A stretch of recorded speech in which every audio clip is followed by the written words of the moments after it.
इयत्ता 6वीतील विद्यार्थी सगळे वेदांची माहिती सांगणार आहेत. ऋग्वेद, ऋचांनी बनलेला वेद म्हणजे ऋग्वेद होय.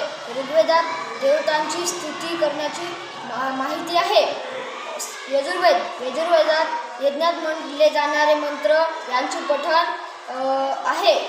ते मंत्र केव्हा व कसे म्हणायचे आहे याची माहिती यजुर्वेदात आहे. सामवेद, सामवेदात मंत्रगायन कसे करावे याचे मार्गदर्शन सामवेदात आहे.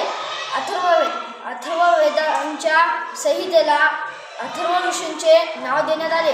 अथर्ववेदात अचानक येणाऱ्या संकटावर राजाने राज्य कसे करावे याचे मार्गदर्शन अथर्ववेदात आहे. ब्राह्मणग्रंथ, यज्ञविधीमध्ये म्हटले जाणारे मंत्र वेदांचा वापर कसा करावा हे सांगणाऱ्या ग्रंथाला ब्राह्मण ग्रंथ म्हणतात. आरण्यके, अरण्यात जाऊन एकाग्र चिंताने चिंतन करणे याला आरण्यके म्हणतात. उपनिषदे, गुरुजवळ बसून जे ज्ञान मिळते याला उपनिषदे म्हणतात.